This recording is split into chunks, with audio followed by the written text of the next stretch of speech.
say that a lot of state leaders, the national level leaders, their statements are not in favor of climate change. But hopefully, organization like GPLT, organization like our organization, many more other organizations, uh, they are trying at least. They are trying at least a different way uh, make aware people to do something to show their concern about the Mother Earth, this our environment. Now the question is how we are going to tackle this change, because whenever there is a change, whether it's a climate change or the change of anything, that only thing is whether we'll accept this change, whether we'll resist the change, or whether we'll adapt the change. This is very important, how the last word, adaptation. So for our concern, I believe that climate change may not be in our hand, but how we will respond to the climate change issues, that is very, very important.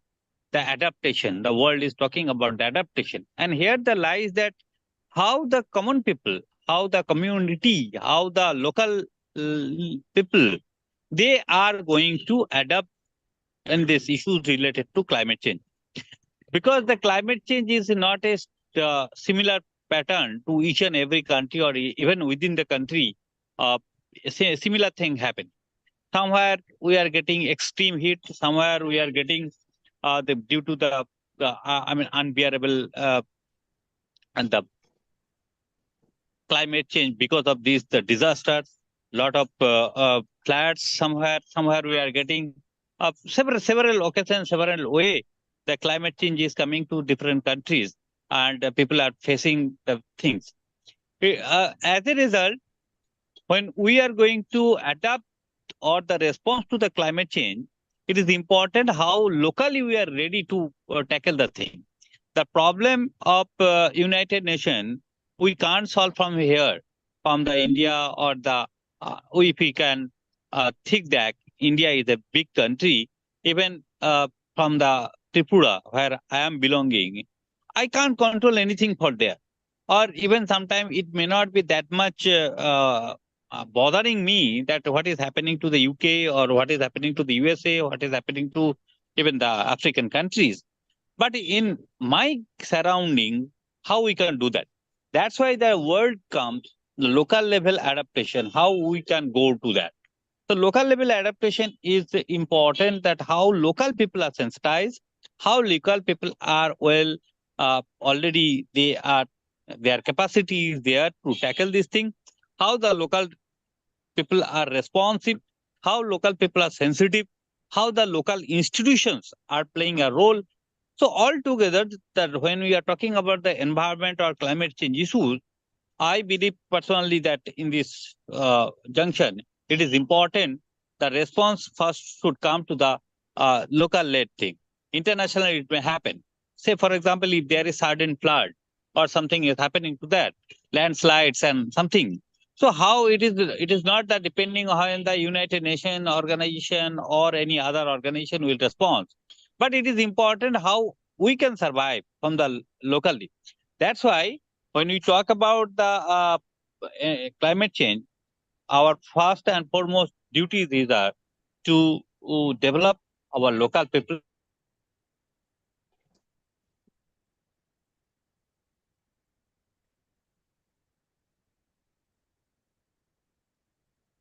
Many more occasion that local people are champion in their surrounding, in their sometimes traditional knowledge, or even we can say that they are the treasurer of their surrounding. So it's important to get the information from those local people and also work with them. So first thing is that, as I mentioned you, how, because it may happen that that the climate action, that shifting from paradigm from the top down to the locally owner.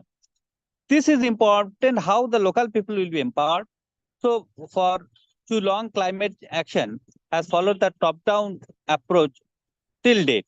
And that's why the solution were often formulated in a distinct boardroom, or sometimes overlooking uh, uh, the condition of non.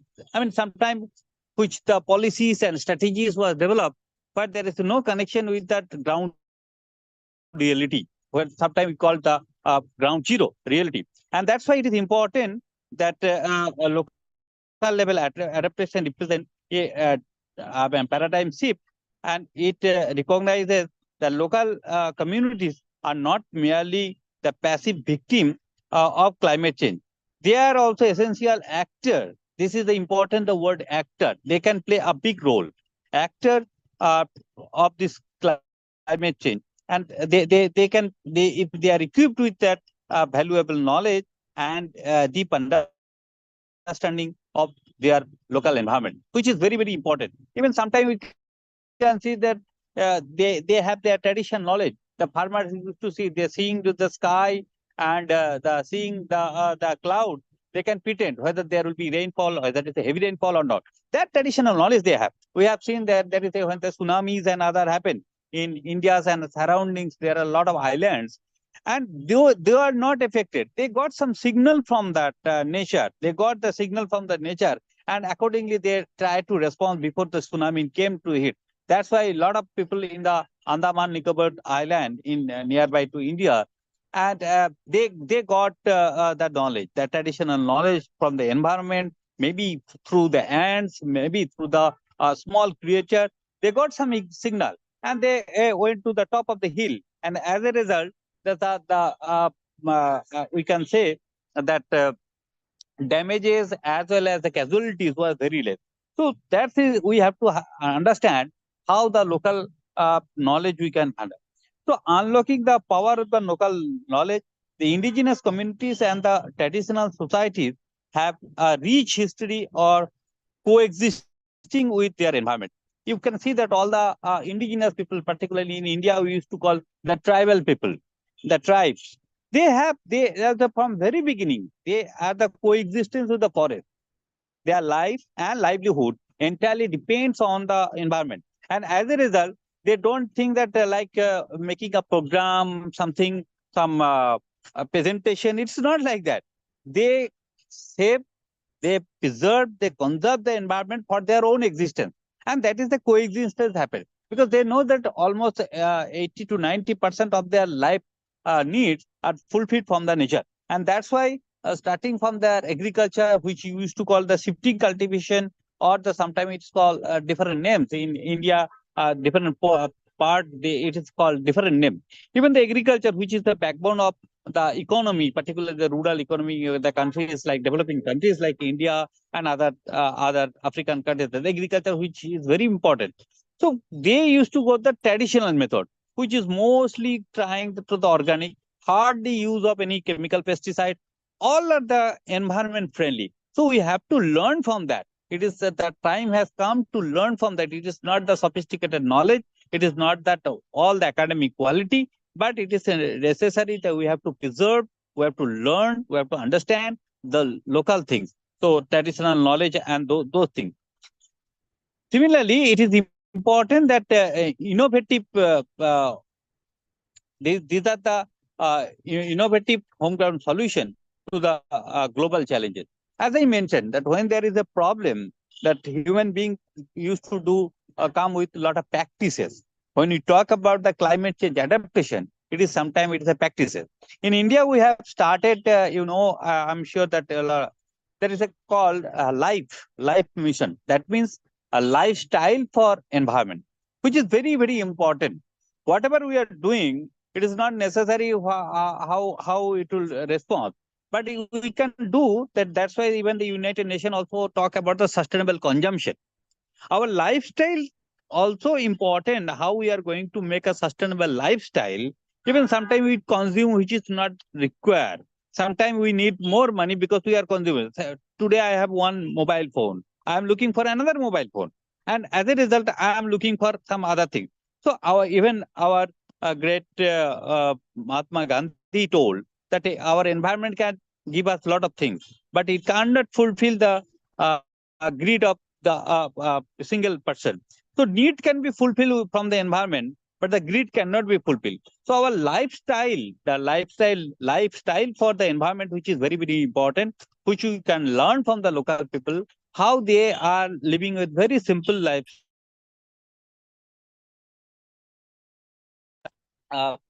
style of thinking, their day-to-day thing. So those things we have to understand. But as a work, how we can do that as much as possible to build the capacity of the local people. It is important to equip local communities with the tools they need. They need the This includes the training on the climate risk assessment, adaptation planning, project management, and financial literacy. These things are very, very important. Recently, we are working with a project in Bangladesh. You know that there is a warning that if there is a 2 degrees, there is a melting of ice and the sea level is increasing. A good portion of land of the Bangladesh, it will be submerged in the sea. As a result, the people there is a scarcity of the food, there is a scarcity for habitat, land, all way. That's why it is important. Now they are trying to make the ICT, information and communication technology, how it can give them proper knowledge from the very beginning, so that they can also develop themselves. So it is important a good blend of modern technology as well as the traditional things. These two combination can help a lot in the capacity building. So that's important. Second is important, the security funding. When you are talking of the climate change and adaptation of climate change, another word is coming nowadays, the climate financing. From where we'll get? So now it's a time has come to trap the money, to gather the money from different sources. Maybe the private partners, private and public partnership. It is not only the international organization or the government organization, but lot of private companies. And nowadays, earlier it was a corporate social responsibility. Now people are talking about the ESG, environment and social government. So which is a key role they can play when the corporate sector, from their profit, they can contribute a lot for the environment. So trapping the local level organization, local level institution, and to develop a fund for the local areas, this support is very, very important. Third is the enhancing knowledge sharing. As much as possible, the knowledge sharing from it is not that the problem, as I mentioning, that the problem of one country and the solution, the how they are addressing that problem. If we can learn from the one country, or you can learn from the one region to another region, so dissemination of information from one region to another region, one locality to a locality, the good practices, as several times I am telling, the life is itself is a practices. How we'll practice, how we can preserve these practices and disseminate these practices to other places. As much as it is possible, though we can cope up with the environment. And that's why it is important to make a collective action. I am emphasizing on the word of the collective action. So it is not only that local people will be the only victim, but there should be a role they can play, acting as a role for that. And it is a collective action of government as well as the non-government organization, as well as the companies, as well as the local people. It can be like the organization like GPLT, organization like our Global Forum for Sustainable Rural Development. All together, we try to work together as a collaborative manner. So whenever there is a thing, we should think on that. The collaborative action is required to building more resilience for the future. And last but least, I would like to that our future generation, the children, they must be ready. So climate and environment education, that should come from the very beginning. The children should get some value. They should know the care. It's a very simple thing. Only switch off the lights in the family house, only to stop the wastage of drinking water. This that is a small thing, but this practice should come from the house. That's why I several times I'm telling that when we are talking about the environment, when we are talking of the climate change, it may be a lot of discussion in the international forum. It may be discussion in the policymakers, but our responsibility when we come to the action, it is important how our local people are ready, how the local people are giving more importance, how our next generation can get or they are sensitized on these issues related to environment. So as much as possible, children from the family, they can be involved and the part of this. It is not only duty of the international organization, it is not only duty of the government, but also it's a collective effort for all of us. With this, let me stop here, and because a lot of other speakers are waiting here, and thank you very much. And I'm ready if some questions and other things is coming to for discussion. Thank you very much. Thank you so much. We greatly appreciate that. Anyway, I can do a little recap. Yeah, we learned from you. You said that adaptation, we need to adapt to our environment. We need to learn from our environment. And also, you told us that there is something called climate financing, where a couple of companies come together and do something with regards to the climate and the environment. Thank you so much. That was a wonderful presentation. Thank you so much, Dr. Jayanta. All right, we're moving to the next speaker. Our next speaker is Meena Mishra. Meena Mishra, I believe, is around here. Yes, yes. They Okay, sent you my bio. Okay, phone. great. Okay, taking our bio now. Meena Mishra is an award-winning author, education, and publisher. She is the founder and CEO of the Impish Last Publishing House. She has recently been declared the South Asian winner by Cambridge University for the Cambridge Dedicated Teachers Award. Without further ado, welcome Meena Mishra to the microphone. Thank you. Thank you so much for the warm welcome.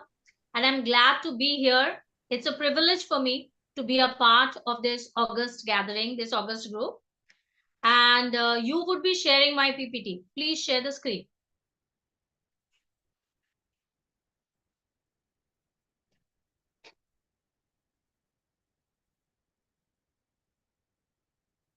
Yeah, so global peace, let's talk.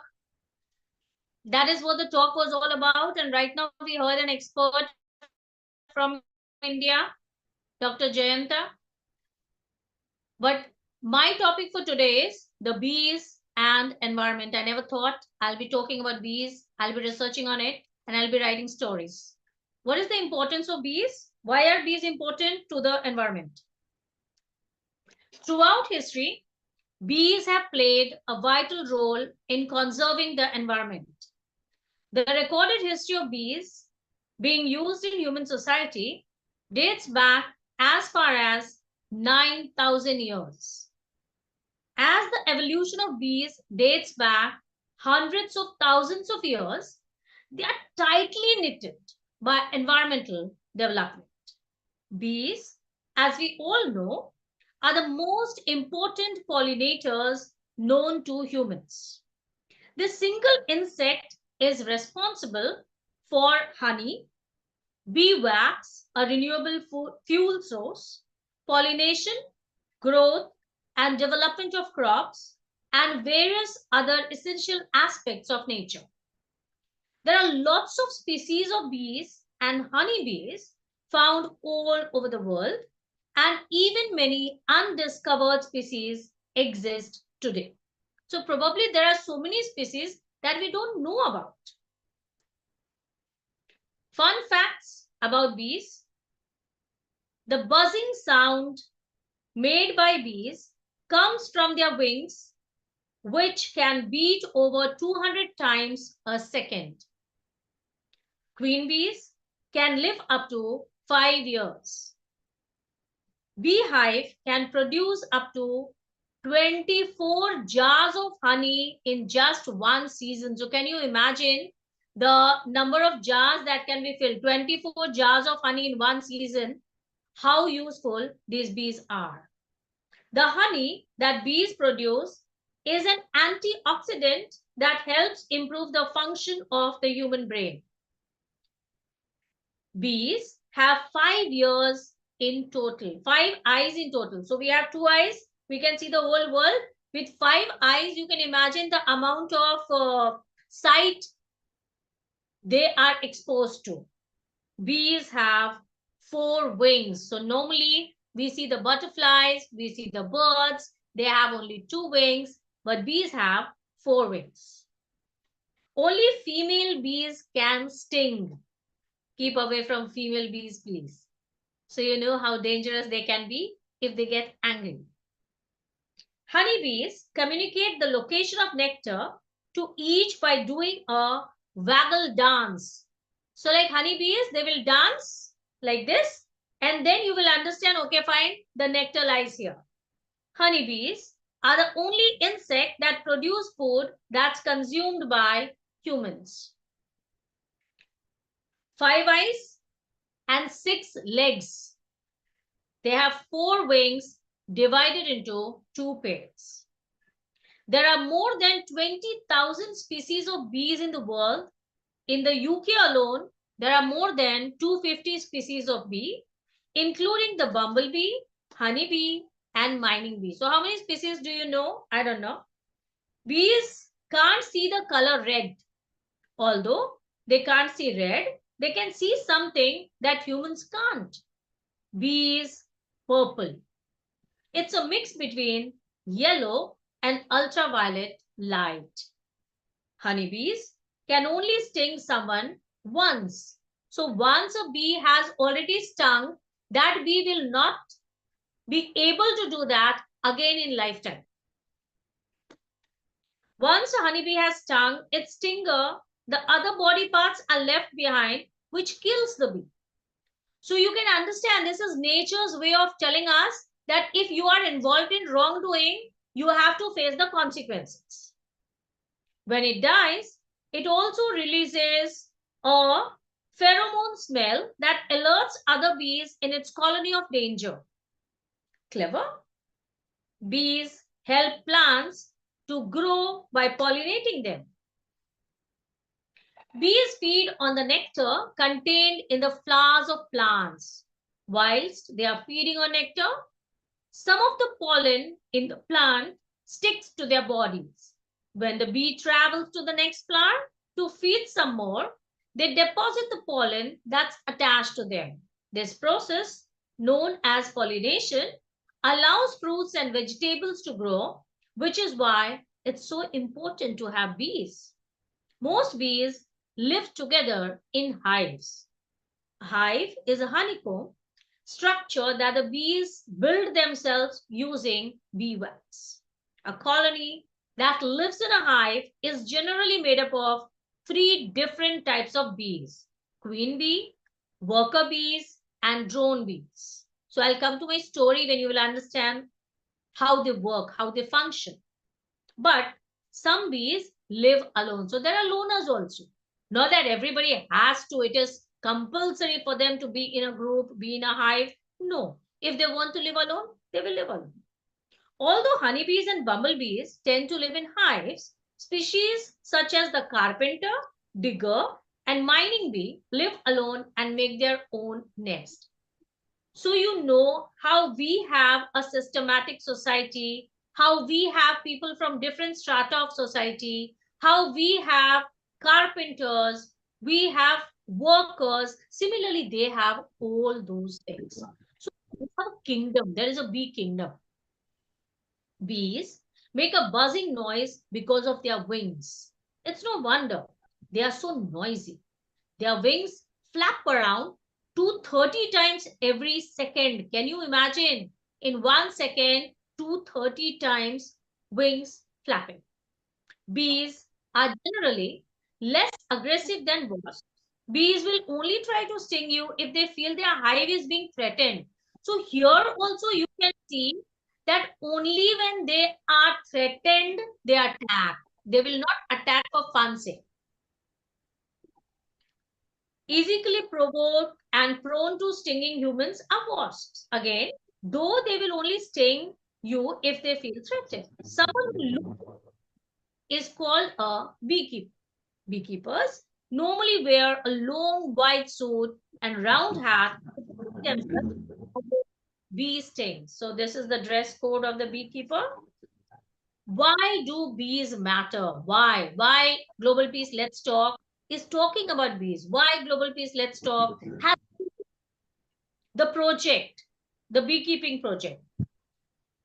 They matter a lot to the environment. Bees matter a lot to the world. Bees matter a lot to the survival of mankind. Bees matter a lot to the survival of nature. Why? Because 85% of plants exist because of bees. We pollinate over 100 types of crops in the US. As much as 1/3 of all the food we eat depends on pollinators. Bees are vital to the grasses that feed the cattle we raise for dairy and beef. Pollination is estimated to value between 37 and 91 billion annually. How can we save the bees? How to save the bees? What are the different ways in which we can save the bees? Stop using pesticide. You use the pesticide, they get affected by it and they die. Plant a bee-friendly garden. Make a garden in such a way, create a garden in such a way that bees get attracted to it. They come and they make home there. Create a native garden. Buy local honey and bee products. If we buy local products, if we buy local honey, what will happen? There will be gardeners, there will be people, those who would feel like going for beekeeping. Otherwise, bees won't survive. Support your local beekeepers and build your own native bee house. What is role of Global Peace Let's Talk in this? So the very first time when I came across this bee project and I got to know from Global Peace Let's Talk that they have a project called the Bee Project, wherein they are writing stories to create awareness, I was elated to be a part of it because I'm an author, I write, and I thought this is an opportunity for me to write about the bee so that the students, the teachers, the children across the world come to know about the importance of bees, how they function, what is their effect. So there is awareness created, but at the same time, we are not giving it as a speech way. Okay, so it is not a sermon. It is not a philosophical piece of writing. It has to be something very interesting, something worth reading, something that they can relate to. So this is my bee story, one of the bee stories I'm going to read to you. In the vibrant fields of the Mishra kingdom, where flowers of every color swayed in the breeze, the bees buzzed with purpose, embodying nature's lessons of diligence and order. Mayaya, a young and eager bee, fluttered out of the hive early one morning. His mother Maya was the kingdom's esteemed school teacher, imparting wisdom to the younger bees. Mayaya, remember to be diligent observant today, Maya called out as he prepared to leave. I will, mother. I will find the juiciest nectar for a hive, Maya replied, his eyes gleaming with determination. As Maya soared through the air, he marveled at the hive's activity below. The singing maidens hummed as they built the golden combs, while the civil citizens worked on mixing honey for uniformity. Good morning, Maya, greeted Buzzy, a mason. Off gather nectar, I see. Yes, Buzzy, the flowers are especially beautiful today. I have a good feeling about this harvest, Maya replied. Maya flew over the fields, his eyes scanning for the perfect flowers. He spotted a patch of summer's velvet buds and landed gently, his tiny legs beginning to collect the nectar. As he worked, he thought about Queen Mishra, who ruled their kingdom with wisdom and grace.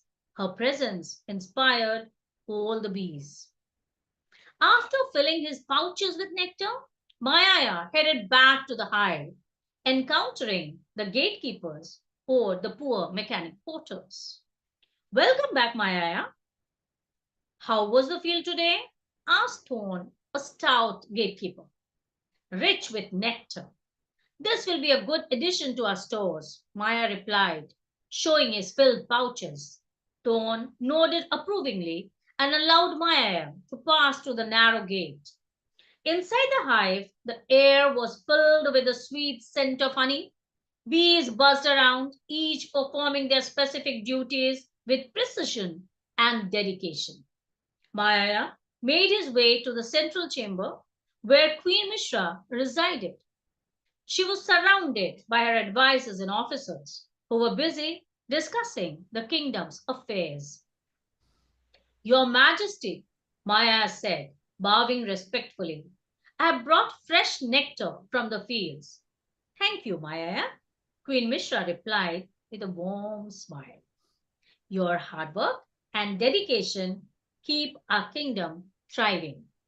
As Maya placed the nectar into the communal pool, he felt a sense of pride. He was part of something much larger than himself, a well-coordinated community where every bee had a role to play.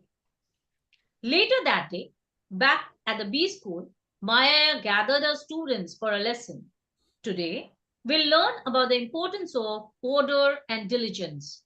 Maya began. In our kingdom, every bee has a duty, whether it's guarding the hive, collecting nectar, or mixing the honey. We all contribute to the good. One of the bees raised a wing. But why is it so important for us to follow those rules, Teacher Maya? Because, Maya explained, it is through our organized efforts that we create a harmonious and successful kingdom. Just like humans must learn to organize their work to build a prosperous country, we bees set an example through our industriousness and unity. Maya, who had just returned from his successful nectar hunt, added, when we all do our part, no matter how small, we create something beautiful and enduring. This is the message of the story. When we all do our part, no matter how small, to create something beautiful and enduring. And this is the work that Global Peace Let's Talk is doing. Our hive stands strong because each one of us play our role. The students nodded, understanding the lesson. As the sun set over the Mishra kingdom, the bees continued their tireless work, demonstrating the importance of working together in harmony, each contributing to the greater good. And so, the bees of Mishra kingdom, under the wise rule of Queen Mishra and the diligent teaching of Maya, continued to thrive, their buzzing symphony, a reminder of the power of unity and hard work. This is the lesson to take home today, that if we work together, it doesn't matter how small the work is, it doesn't matter how small a contribution is, it will add beauty to the world. Thank you very much, Global Peace Let's Talk, for doing this to the world. Bringing love, bringing peace, bringing environmental coordination, everything together. If anyone has a question, do ask me.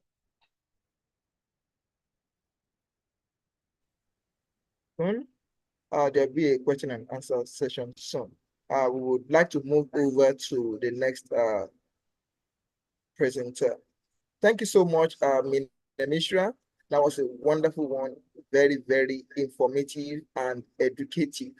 I look forward to turning around that your presentation slides. Anyway, we will talk backstage. Yeah, good. A great pleasure. Thank you for showing up. All right, bring in Dr. Franca, Dr. Franca Coloso.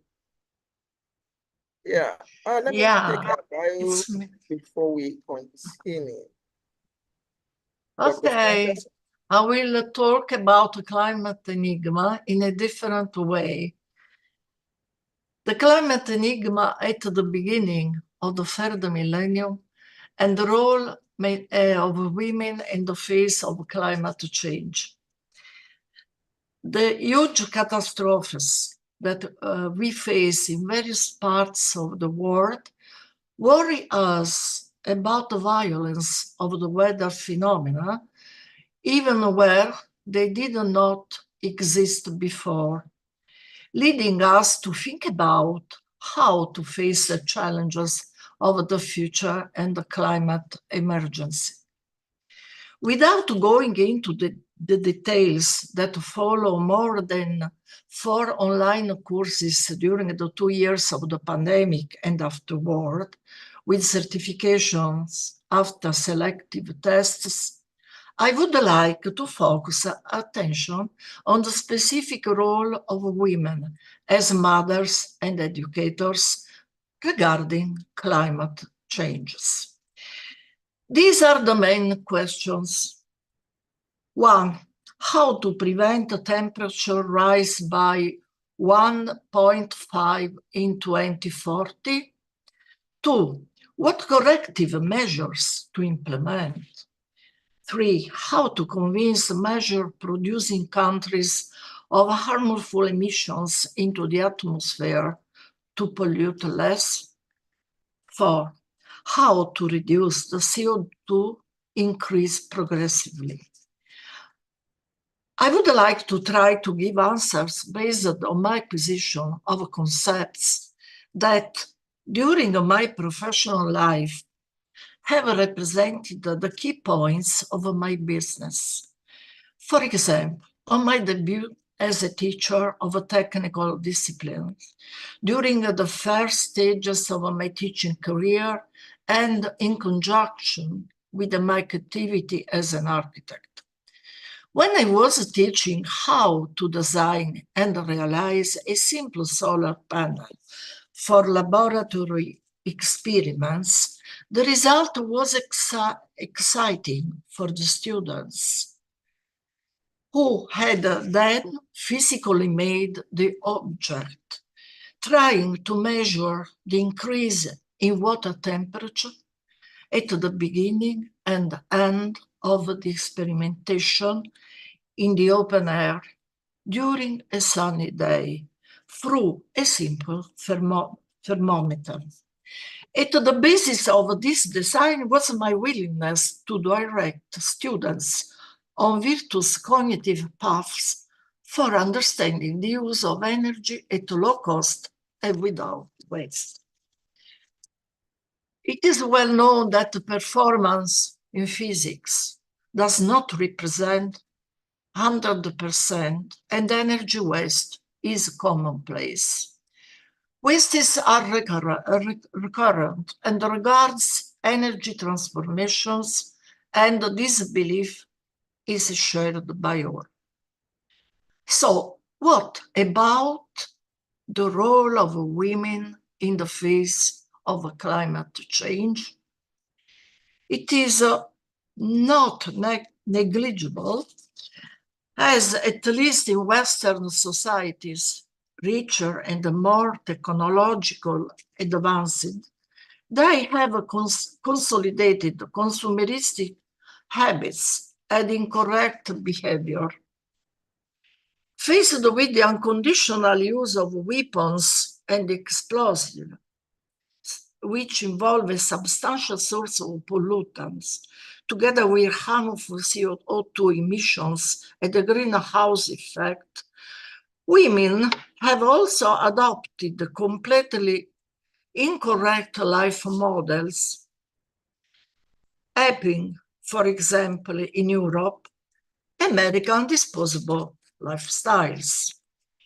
The pressures exerted by women, especially the younger ones, who live in a society without values and traditions consolidated over time, at the mercy of consumerist and misleading propaganda, have contributed to forms of waste, such as throwing away food, using myriads of household appliances, making exorbitant demands on one's classmates, easily using and throwing away everyday objects, and mimicking what is advertised on social media.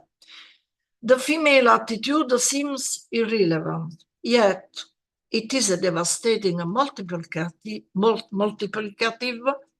factor in the face of a substantial education in home economics, a subject that was taught around the 1960s in Italian schools, then replaced by technical education and later technological education. There is a tiny left of this last teaching subject, since the segment of students, male and female, who approach IT and use it without in-depth knowledge appears increasingly ignorant. Therefore, I seriously consider the advent of artificial intelligence in the hands of people who are highly unprepared and capable of solving mathematical problems or simple arithmetic operations. My experience as a technological education teacher in the first years of teaching, after having passed numerous exams and having attended more than 30 courses over the long term, has led me to understand how difficult the approach to technological subjects is for young people who love everything right away. To conclude, I believe that women, as mothers and the main protagonists in raising children, should have an important role in making an environmental change by setting their example as a guide in the evolution of a society. Especially today, when they hold increasingly demanding and important leadership roles, women should question themselves about their ethical mission in the social sphere and what direction to give to their offspring to ensure that the new generation is educated in ecological and environmentalist values. Ultimately, climate change is essentially the fault of industrial civilization, starting from the end of the 18th century, with the surge that in 1990, with the further scientific advancement, the invention of plastic and the use of nuclear energy in the energy field, unfortunately, also war and so on. I believe that a great turning point can be given by a form of awareness on the part of women to start, together with the men, a new awareness of the role that humanity must play within planet Earth to safeguard not only the human race, but also all other life forms that exist in the world, both on land, in the air, and in the oceans. From the premises, it emerges, in my opinion, the need to educate the population, especially the new generation, to ensure that a critical conscience is asserted, taking the upper hand over those who, in the name of a profit, are sacrificing the rest of the world population, the majority, since a small group of super rich, about 62, has a wealth equal to that possessed by 5 billion world population. Just the need in which it is artfully placed makes the man even more slave than he was in the past, when there wasn't technology. We will be able to balance a similar inequality under the eyes of all, men who are now embarrassed in the grip of the arrogance of a few, as at the threshold of the third millennium. I will finish it. I wanted to give another substantial. I wrote a lot about the environmental problems, a lot of articles. I would change a little bit compared to the past, the role of women in this contest. We have only a planet and we have to safeguard it. I have finished. Thank you for inviting me.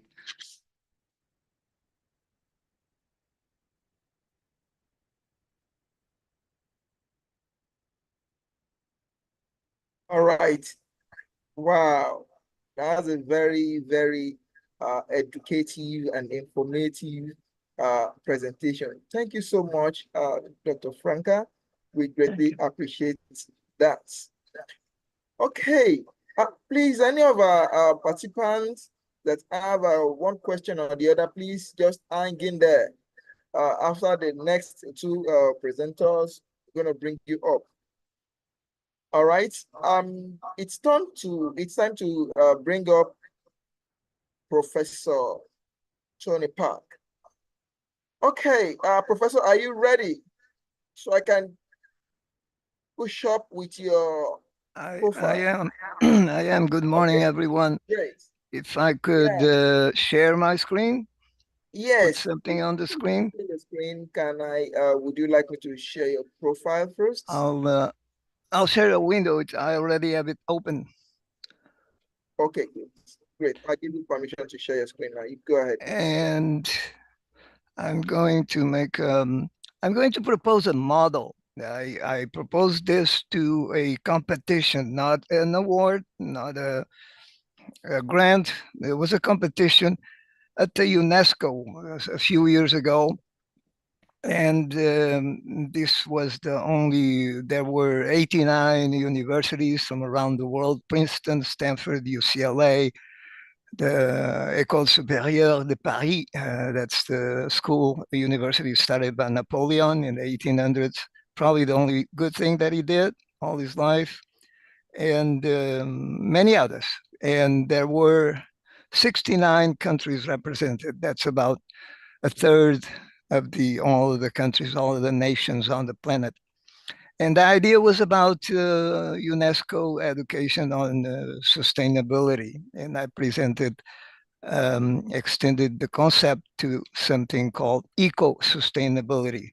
It does not make sense to just talk about sustainability, like counting grains of sand on the beach. If we all could just survive, live on sand, yeah, we could possibly be sustainable, but we have to take the picture to a much larger extent.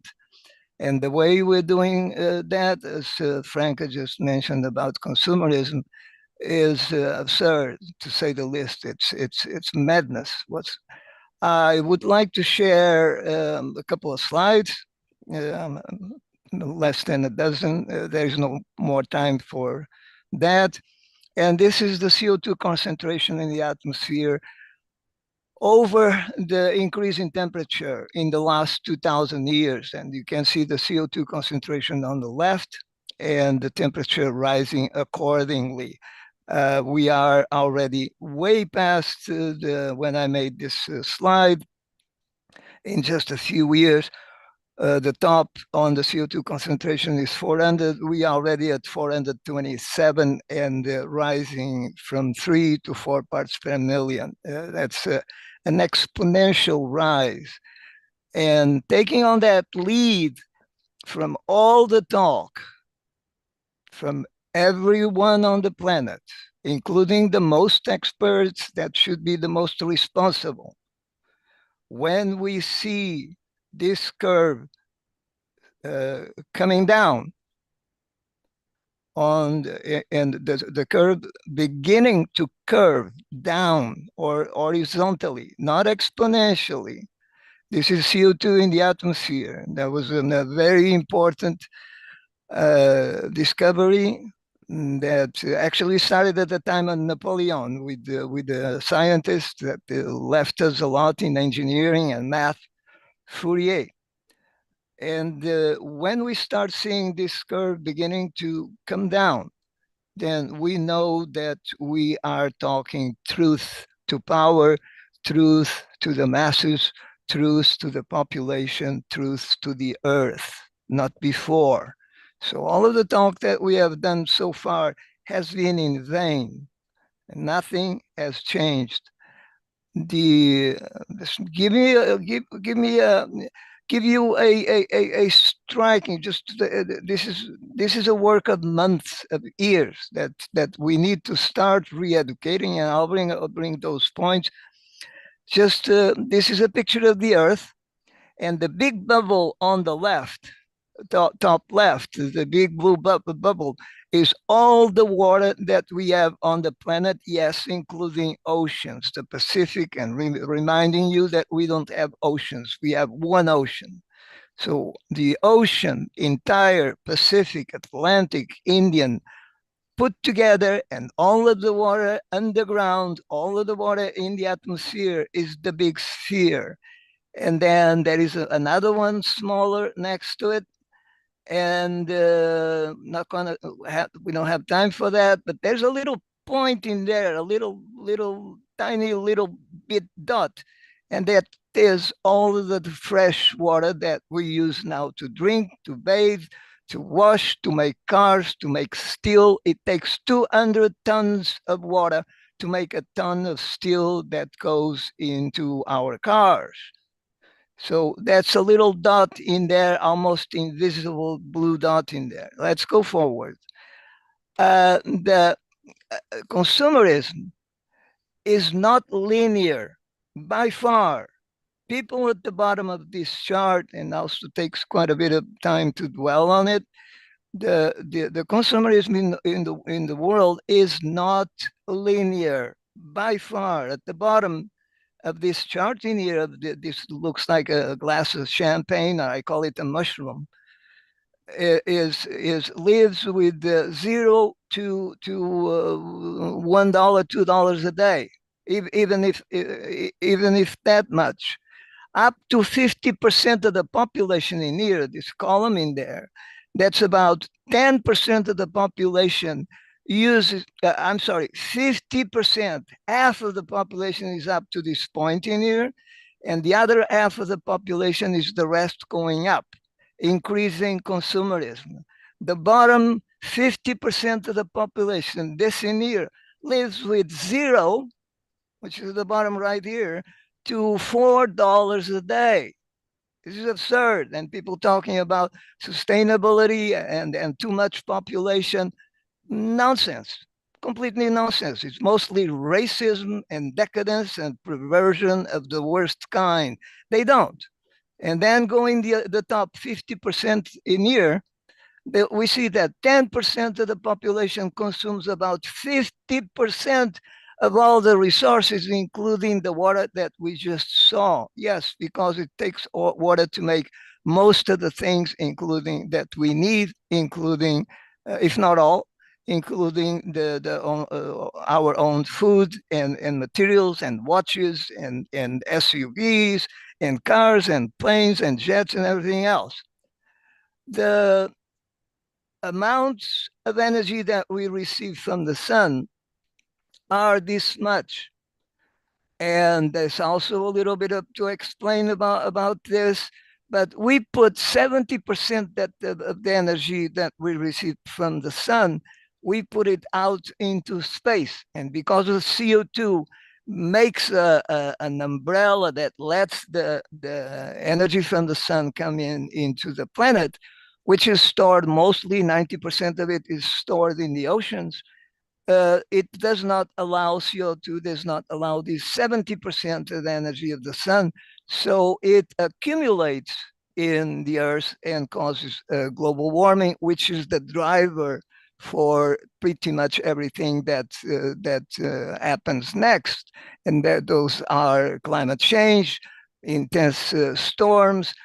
Those amounts of energy are absurdly enormous. It's hard to comprehend. There's a scientist from NASA in the 80s testified to Congress, Jim Anson, that put that in perspective. And at the time, we were accumulating excess energy on the planet at the rate of 400,000 Hiroshima atomic bombs, not every year, not every decade, not every 50 years, not a century, every day, ladies and gentlemen. And those are 5, 4, 5, 6 Hiroshima bombs every second, like brum, every single second, exploding those day after day, night after night, non-stop. So there's quite a bit to dwell on this as well. I move to the next slide, which is this is the distribution of wealth in the world. You can see countries in here on the right side use very little. This is the sustainable level here, the black line. This is the average on the planet. And I've done this graphic also several years ago. We are already, this went up. There's no stopping it. Nothing is stopping it. Almost doubling. We, instead of 2 in here, we are already at 4. That means twice what in real time what's called the biocapacity of the planet can support. In other words, we are going to the bank. We have $100 in the bank, which is the earth, and we are requesting $200 every moment in time, continuously. We are requesting $200 from the bank. Well, the earth does not have credit. In the bank, maybe they look at me and say, you're a nice guy, you're a nice person. Yeah, we're going to give you the $200. But it doesn't happen like that on Earth. So we actually bankrupting, breaking the bio-sustaining systems, the life-sustaining systems of the planet. And now I have 2, 3 more slides to show, and I'll end in there. And let's move to that one. I have a lot of slides in here. This takes a long time to understand, and this is fundamental. What is on the screen, we have to take account of the laws of thermodynamics, conservation of mass and energy, and entropy. It is impossible, I repeat, impossible, and economists have no idea what this is, to solve the problem without taking into account the laws of thermodynamics. It's absolutely impossible. It's fantasy. So going to the next slide is, now we're getting to the last conclusions of this, proposing a model that we live in a system that we take everything from the planet, and there's no way around it. There is no other face of the coin. We take materials, energy, air, water, and food from the planet to build places like this, like a big city. This happens to be the city of Los Angeles in California, one of the biggest metropolises in the world. Nothing that the city can make. All of this comes from the outside, comes from the world, it comes from the planet. Food, materials, to concrete, steel for rebars, glass, plastics, and more comes from asphalt for the roads, everything. And then the city puts out waste and pollution and goods and services. And all of that goes back into the planet, and we we go back on the planet and repeat the cycle. And we need to replace that with a system that brings the same, not the same amounts, much reduces amounts of materials, energy, air, water, food, to build the homes in a different way, and the buildings and the hospitals and the schools and everything else that we need. and put out minimum amounts of waste and minimum amounts of pollution back into the earth that the earth can deal with, not the absurd amounts that we are using at the moment. And one or two more slides. For that, we propose this slide in here that is consists of 8 technologies that we know very well. First, build buildings using passive solar design. It's been known for industry for many thousands of years, going back to the Greeks and the North Africans and many other places around the world. Build, and we refined that in recent years. Passive solar design vastly reduces the amount of energy and the toxic materials, eliminates toxic materials. Number 2, solar on the roof, not on corporations. We can't trust them. It's been shown over time on the roof. So that removes the infrastructure needed to do that. And all of this is about, these 8 points is about reducing the infrastructure that we have been creating in sewers, in water supply, in electricity, in food substantially. It's a quarter of all of the use of energy and materials on the planet. Number 3 is catch all of the water that comes into the roof and around the surroundings of the home. Put it in tanks, cisterns, both below and above the soil. Number 4, start cooking with the sun. Number 5, start warming the water used in domestic use, and eliminating the amounts of toxic chemicals that we put in that same water used in the house. There are industrial chemicals that go back into the sewers, mix up, and is a complete mess. Cities don't know what to do with sewer and waste anymore, other than defrauding and the public and in health costs and energy costs in enormous amounts. Number 6, that water then goes into a gray water system. That's not just a gray water system that creates biomass, that can be used in a compost pile, put it in humus, and that goes into a organic garden that uses no pesticides, eliminates the pesticides, herbicides, that are all made from oil, believe it or not. And they are the byproduct of war, the wars that have plagued Europe and the world in the last century. All of those were developed, the beginnings of those were developed, including fertilizers, were instruments of war. So that eliminates that infrastructure as well. And number 7 in here is a compost toilet. Sweden is already using them. Actually, this design in here, it's called the Clivus Multrum, which is the inclined tank that was developed by the Swedes in the 50s and has been in use in public developments in Sweden. They already been using this for well over half a century. So this is it. And with that, it takes a while. Caution to everybody to be fluent and conversant and about these issues and start asking questions. But this is really we need to embark on I'm going to change the slide in here, that we need to reduce the human footprint globally. And we've seen from that mushroom graphic that we've seen earlier, reducing the human footprint is not linear.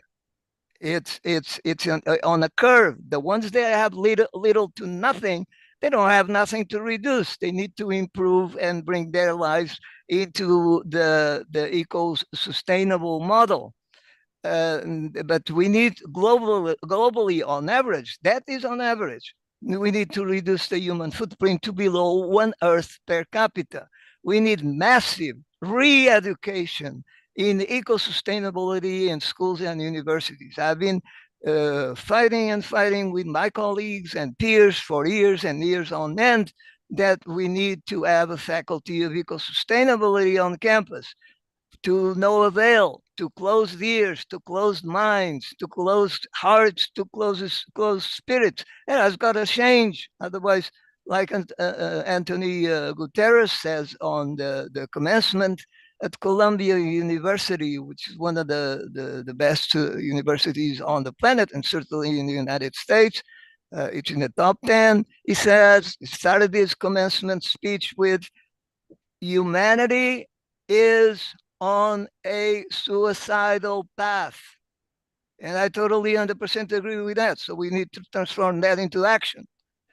We need a universal, eco-sustainable green, not basic, like Germany is talking about, and some cities in the US also began to implement. If we just give a basic income, is the repetition over and over and over and over again of the wrongs, of the mistakes we are making. So we need a universal green income that is, here's some money, here's some credit to you, and you are going to change your life into an eco-sustainable life.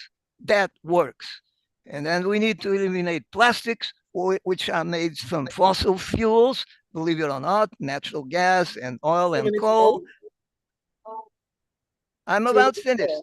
I'm about finished.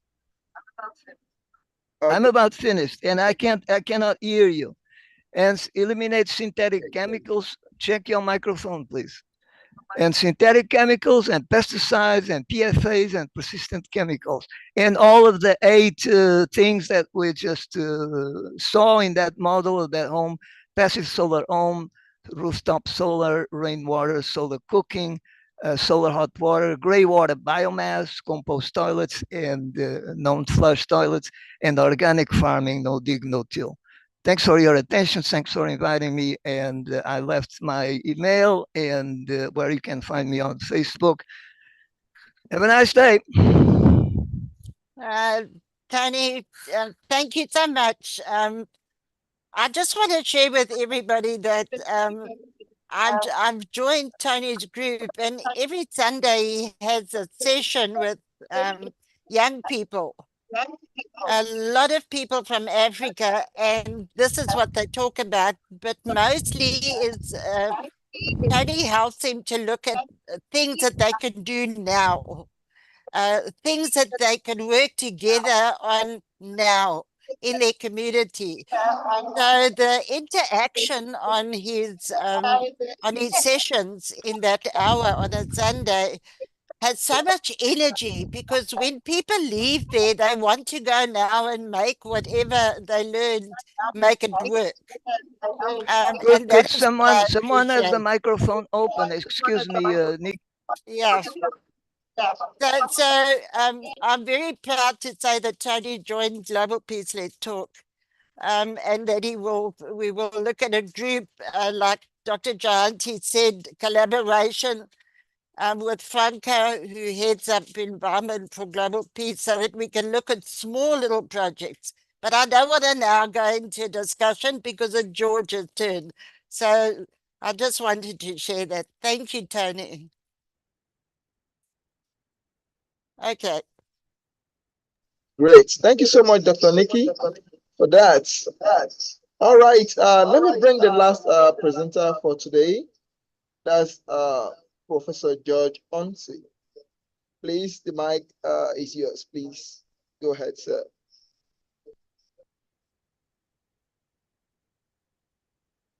On your mic, unmute your microphone. Okay. Great.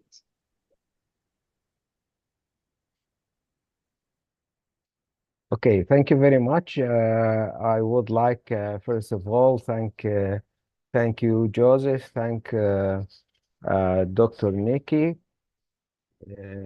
for her invitation and being a great help for us, RRM3, Rinascimento Renaissance Millennium 3, as Vice President, and the effort done always by Dr. Franca Colosso, whether as executive manager with us or with GPLT. Thank you all for your precious words. I would like to talk first before I use the screen share, saying a few words. I would like to say on the World Environment Day, we continue to talk, as in every year, about the wounded, collapsing environment, including, of course, the problem of climate change and all that.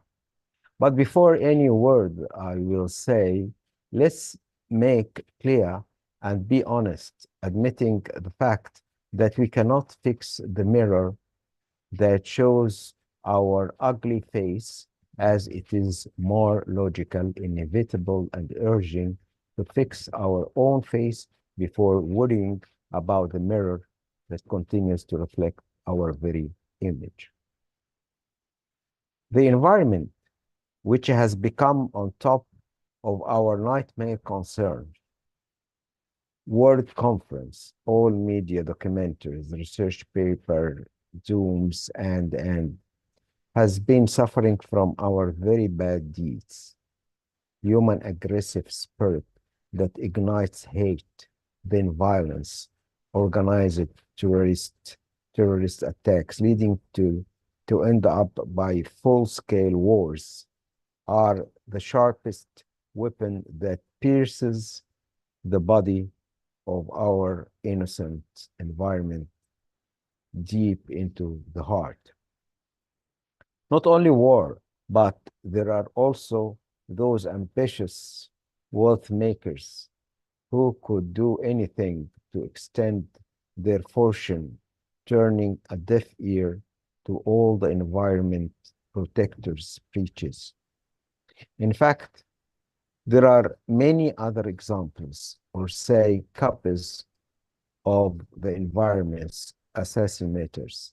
But to make a long story short, let's say that it is time to fix our blood-stained humanity on all its levels of existence, spiritually, mentally, culturally, and media, on informatic, scientifically, technologically, as well as a new effective problem-solving approach to protect the environment, to face the global risks reported every year, and to achieve the CDGs.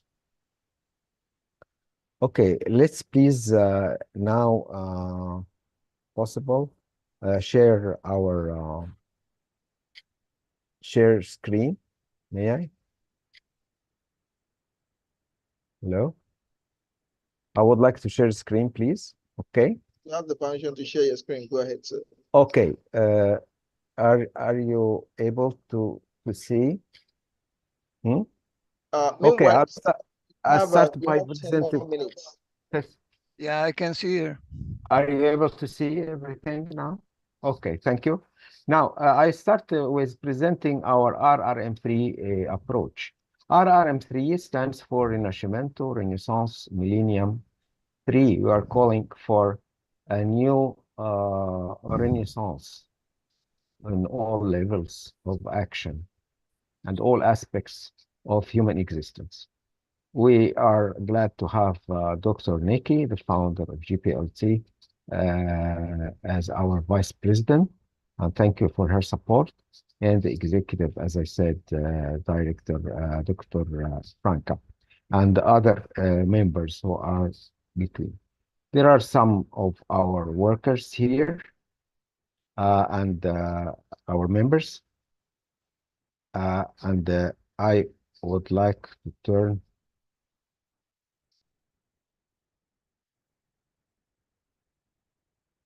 the slide now.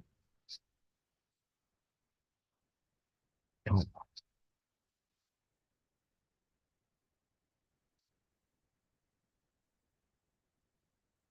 This one? You're seeing the same slide on the screen. Yes, yes. Are you able to see it now? Hello? We are seeing the same slide on the screen. this the same now? Now, We're are you still able? negative. We're still seeing the same slide on the screen.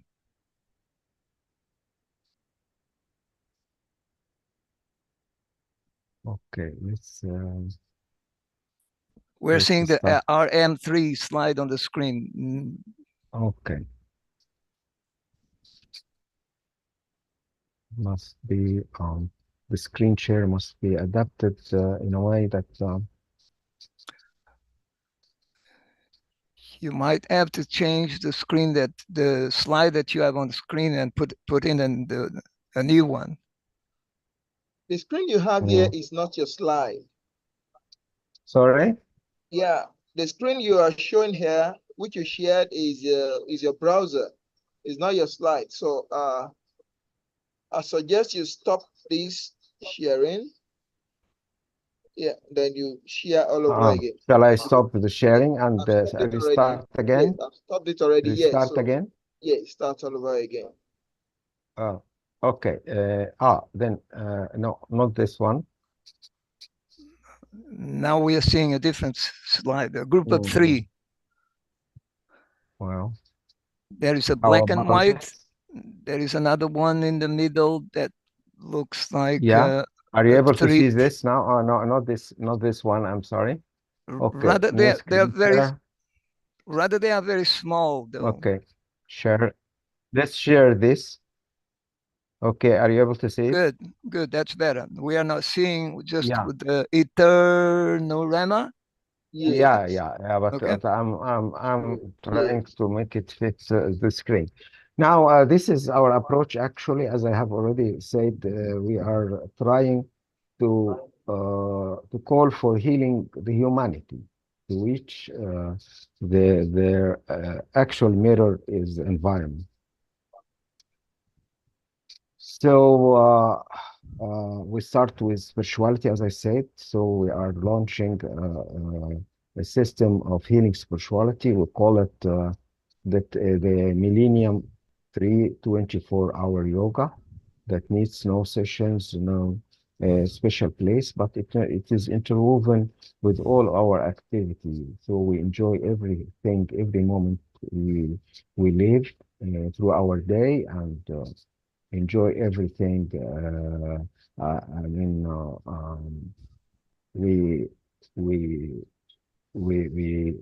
Everything we do. Then cultural panorama, in order to have multiplicity of approaches or multidisciplinary approach to all knowledge and how they relate to each other there are 5 approaches, actually. I will say it briefly, but I will go one by one. The spiritual, then the cultural, mental, intellectual, then the media, monitor or analysis of media, because there are brainwashing media and bad media that results in damaging everything in life, including the environment we are talking about now. And the need, number 4, the need for alternative technologies to replace the tyranny of technology or the technocracy, and then the visualized problem solving approach. Number 5, to achieve the UN SDGs against the global, to stop the global risks. So let's consider one by one. The first one, as you see here, I call all this is part actually of our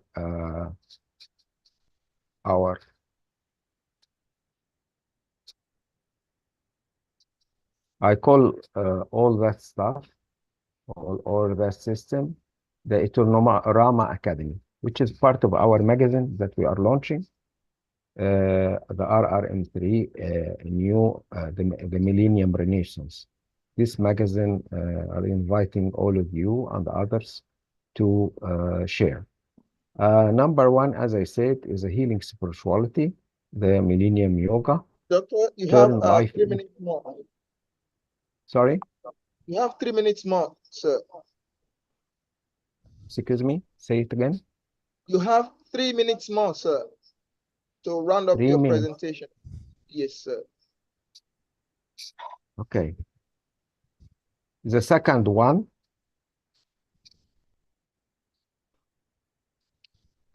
The second one, cultural panorama, as I said. The third one, as you see, it is about media, pop arts analysis, and all. We need, as I said, to analyze all the media sources analysis in order to detect the negative ones and brainwashing ones, and to enhance the good ones, which makes awakening, especially about the environment. Then let's consider the fourth one, which is here. This is about alternative technologies, how to find alternative technologies and how to find other way to balance against the tyranny of artificial intelligence or the misuse of artificial intelligence. This including also scientific parallels and the complementary multidisciplinary approach in order to enrich our knowledge and awareness of our environment and our planet. Finally, number 5, as you see, which is a visualized problem-solving approach, because the problem-solving crisis management approach that we are using is more verbal, and we need more visualization in order to map out our problem, which is of high complexity that cannot be described or analyzed well by just talk and talk. We are calling everyone to share in this magazine or this media through their writing, whether poem, prose, novel, articles, or visual artworks, or performing artworks, or research, or human rights actions, or SDG projects, as the ones mentioned through the bees and all the valuable things I've heard so far. So we are calling for this, and the first part of our magazine is to collect all this about war, because, as I said before, war is the major problem and challenge of everything, and that's why I would like to share with you here. 1 more minute, sir. Okay, don't worry. I will finish for this magazine cover, which is fine.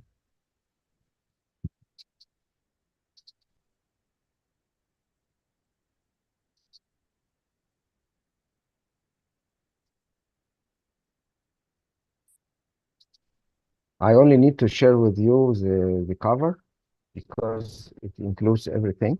So give me just 1 second, because I failed to put it in the same. And George, unfortunately, our Zoom time is running out. That's why we're saying a few more minutes. So Okay. Okay, no problem. I will share that later on my timeline. You'll see the cover. But thank you very much. Share the presentation so we can share it out with everybody. Yeah, okay, on my timeline you'll find everything. And thank you for having less time than everybody. You're welcome. It's always a pleasure. We want to say thank you to everybody. We've got 5 minutes for comments. If anybody would like to add a comment, please do so. Is there anybody who'd like to share anything? Just good luck to us all, because we need it. Hello. Good luck. Good luck. Amandi. Hello. Yes. Yes, Dr. Nikki. Yes. I'm so proud to see you and to join the team. I've been getting so much information about environment. You know, I'm an environmentalist. So I have Please. one question to shoot because it is a bit challenging. As the time goes, the population is highly increasing. And as per my opinion, I think this is what is leading the high rate of carbon dioxide in the atmosphere. It is leading to deforestation. It is leading to releasing toxic gases to the atmosphere. So how can we stop this? Because even industrialization is also increasing as the population increases. So how can we regulate this as a factor just to consider and to regulate and to conserve the environment? Yeah. That's a good question. Who would like to answer? Professor Tony? I would Yeah. like to answer. Nikki. Okay. Okay, Mina, please go ahead. Yeah. So whenever we talk about the problem and its solution, what I feel is that it has to begin from the children. We have to teach our children what is the right way of living and how can we If I may, and teaching cannot be that you tell a child to do something. You have to emulate it in your life. So it has to come from the parents. It has to come from the adults around them. They should see their adults conserving nature. Only then will they learn to do that. That's what I feel. Thank you. One more question, then if I may, Yes, please. okay. from the previous slides, we have to understand that the parents are going to tell the children the same story. So things have to change radically. And take note that 20 nations out of 200 consume, destroy. What you said about the forest is absolutely right. I'm not disagreeing with that. But we have to realize that 20 nations, mainly the EU, the European Union, the UK now is out, and the US, the USA, consume, destroy, abuse the resources of the planet 80%, 80. And that 90% of the rest of the world consume only 20%. So we have some nations that for the last 1,000 years, like someone was mentioning earlier, it's absolutely right, have been abusing the planet greatly. And that has to change. Otherwise, we are in the trouble that we are in. So the education, starting with the children, and the parents themselves are not able to give that education. It has to come from someone else. Yeah. Any comment for that one? Thank you. Thank you. One more question, then Dr. Nikki will round up. Yeah. Any other questions? Okay, so what we want you to do, everybody that's here, is on the WhatsApp group, the Global Peace Led Talk WhatsApp group, any comments and any questions, and then we're going to send them back to this team, to Franca and Professor Tony, because we're going to look at collaborations and all work together so that we can give you the support that you need and look at projects that you can do in your environment. So thank you so much for attending. Joseph, thank you for your time. Franca, thank you very much for your time. Everybody, Mina, your talk about the bee was fabulous. And all the guests. And Janine, thank you for being here. Wonderful bees. Wonderful project that of bees. I like bees. I save them in the seawater. Yes, it's a wonderful project. Yes, wonderful, wonderful, really. And Yeah, wonderful, absolutely. wonderful Professor meeting. Tony, can you hear me? I can. Okay, would you like to say something that we can close the session with your feedback? I'd like could you? everybody to join your group. Thank you for posting it in the chat. Yeah. Well, the re-education and just a second in here. Education is the key. Education is the key, but it has to be a I re-education. see. In my personal experience, professional experiences, corporations are the other way around. Universities and schools, they are bound to corporate demands.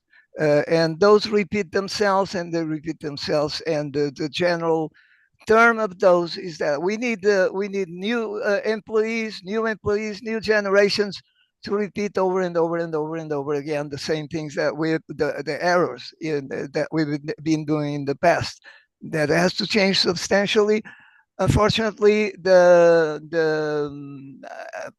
plans and the requests and the motions, the subsidies, the businesses for change are very, very, very little to zero.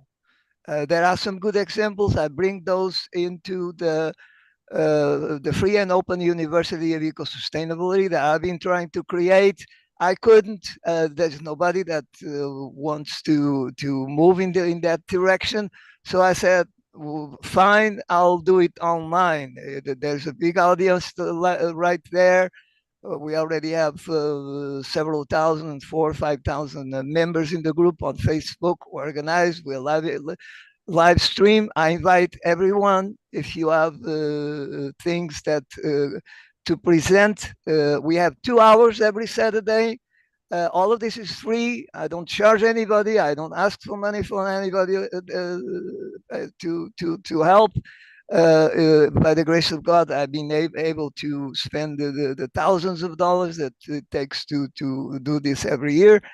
But I do this for hopefully to the benefit of humanity.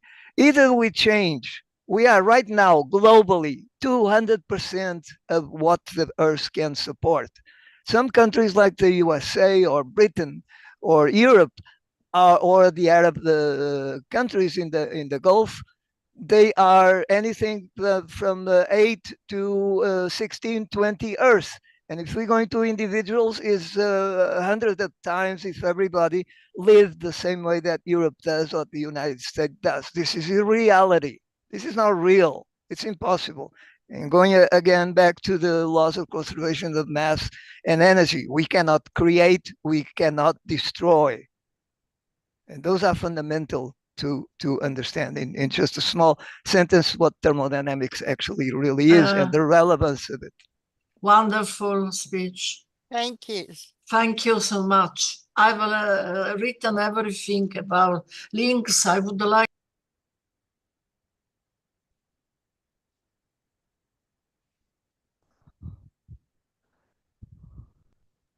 All right. Thank you so much. Dr. Nikki, can you just give us a thank you again, everybody.